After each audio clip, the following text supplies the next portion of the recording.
Hey there. So today I'm continuing my countdown to this year's Batman Day. I started thinking about some of the different characters that Batman was inspired by. It's pretty well known that they took a lot of inspiration for Batman from the Shadow and other kind of pulp characters back then. And then I started thinking about like characters that have been inspired by Batman. So characters that are maybe stand-ins or knockoffs or rip-offs even of Batman. And I thought today I'd take a look at who I consider to be the top 5 sort of characters inspired by Batman. And I was trying to think of like characters that weren't just, the same, kind of analogs for Batman, but maybe brought something else to the table that kind of made them unique and stand out from just being a Batman clone. So we're going to start off here with who I consider to be number 5, and that is the Night Watchman from Big Bang Comics. So if you're not familiar, Big Bang is a independent comic series where they make new stories sort of that are sort of alternate golden silver age stories, as sort of that style. So Big Bang has a lot of characters that are stand-ins for other characters. So Night Watchman is obviously their Batman.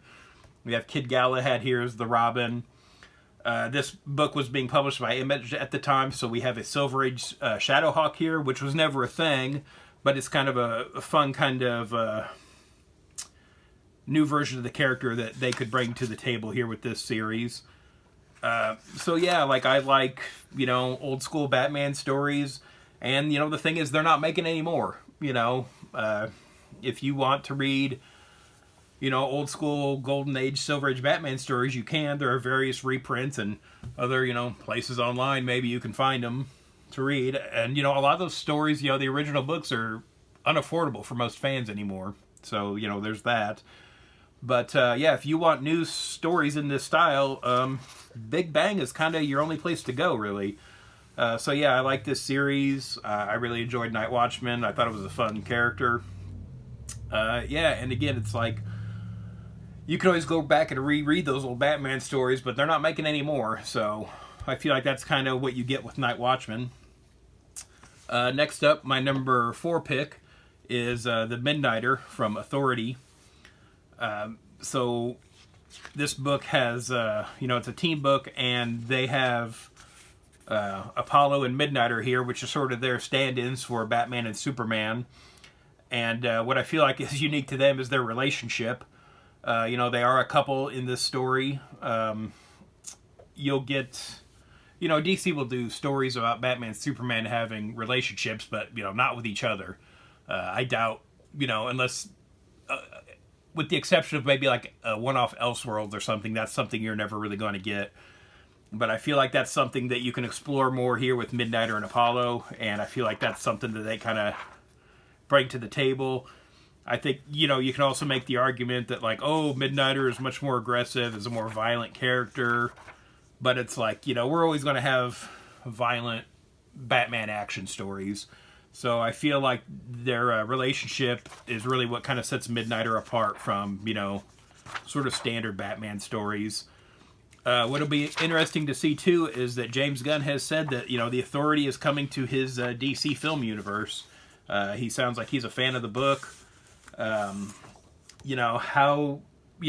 would think, I don't really see how you do Authority without Midnighter and Apollo.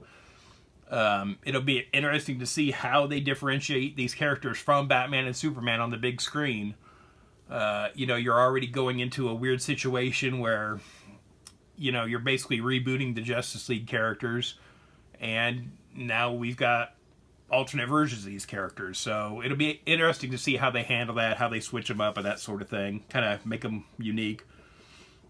My number 3 pick is Moon Knight, and I think there's a lot of characters that people make the case for being Marvel's Batman. You can make an argument that Punisher is. I think you can make the case for Wolverine being Marvel's Batman. Definitely with Nighthawk, who is basically a stand-in for Batman in the Squadron Supreme. But I feel like Moon Knight probably works the best, and I think this cover here kind of shows that they're aware of that, with a sort of homage here to Detective Comics 27, the first appearance of Batman. And, you know, Moon Knight is a street level, normal guy, sort of a vigilante. But I feel like what kind of sets him apart from Batman is you can really explore the themes of identity more with him. I mean, you're always going to have the sort of secret identity with Bruce Wayne, and it's like, oh, who's the mask? Is it Bruce Wayne or is it Batman? But I feel like Moon Knight goes harder into that theme with his different personas and the different personalities that they have. I feel like that's something that you could just go deeper into with Moon Knight than they probably ever really will with Batman. So I feel like that's kind of what sets him apart and makes him, you know, sort of a better, you know, version of Marvel's Batman. Okay, and then next up for my number 2 pick, we have Nemesis by Mark Millar. This is part of his Millarverse universe of characters. So we've had a lot of, you know, evil Batman over the years. You know, DC has got, you know, The Wrath, Prometheus, Bat-Zaro, Owlman, you know, a bunch of others. But I feel like Nemesis is sort of the best version of the sort of evil Batman. So with the reboot of Nemesis, they changed his origin to where it's like his parents were criminals who were killed by the police. And so they've kind of flipped the Batman story of being, you know, now Nemesis is basically like almost like a super terrorist who is going after police and, you know, sort of authority. So yeah, I mean, you know, there's a lot of other characters that do this, but I feel like Nemesis is treated so well, and, you know, you've had a couple, you know, 2-3 series now with this character, so I feel like we go a lot deeper into the sort of villain story with him. Yeah, so it's like, you know, you've got a guy that's just a, you know, a normal human being, you know, with no superpowers, but just, you know, the sort of super intellect and the resources and the money to kind of, you know, commit these crimes and these sort of bigger schemes that he does throughout the book. And again, you know, there's a lot of other evil Batman characters out there, and, you know, you might get, you know, an Elseworlds or something now and then with an evil Batman in it. But first off, I don't think any of them have been done as well as Nemesis is. And it's, you know, it's always going to be like a short-term thing. So I feel like Nemesis is more of a longer, you know, kind of form of that. And I know, you know, years ago, they were going to create a Nemesis movie. I know that got tied up. And like now Mark Millar works for Netflix. So I would imagine when they get the rights back that, you know, Netflix will be making a Nemesis movie. So it'll definitely be interesting to see how they handle that, you know, in a film. Yeah, and see where they go with that.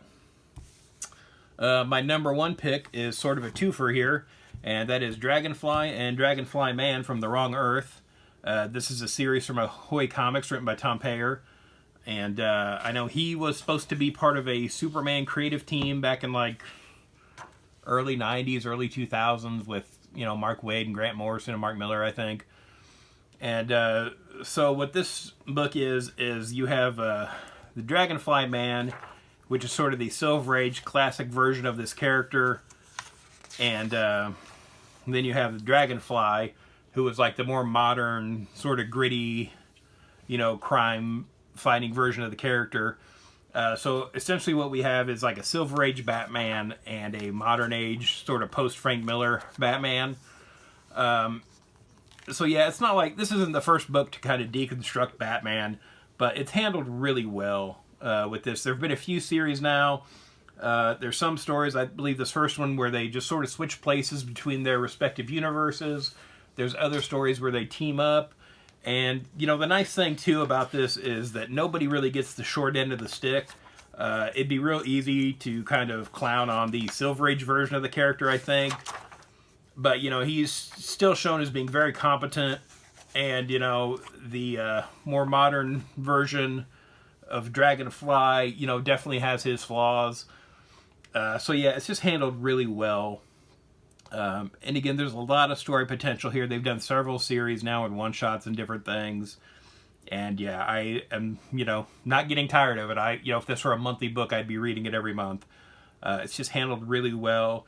And so for me, you know, these are just sort of two versions of the same character, you know, much like we've gotten several different iterations of Batman over the years, and they're all sort of valid. You know, it's sort of the same thing here with the Wrong Earth, with Dragonfly and Dragonfly Man. So yeah, just a lot of fun. You know, DC might do a story now and then where two different versions of Batman meet, but it will never be told in a longer form like this. You know, and so I feel like that's really what Ahoy and Tom Payer are kind of bringing to the table here with the Wrong Earth series. So yeah, I'm, you know, I could have, there's a lot of sort of Batman, you know, sort of knockoff characters out there. I definitely could have done a top 10 here. There's definitely some characters I left off. Is there one you really like that I didn't talk about? Let me know below in the comments. And be sure to stick around. You know, we're going through to Batman Day. I'm going to have some more Batman videos this week. Be sure to check them out and, you know, tune back in. And thanks for watching. If you'd like to follow me on social media, I'm on Twitter/X at Detective651. Also on Instagram at Detective651. Be sure to check out my t-shirt store at tpublic.com/user/Detective651. I've got a lot of nerdy designs on there, and there's sales all the time, so check it out frequently.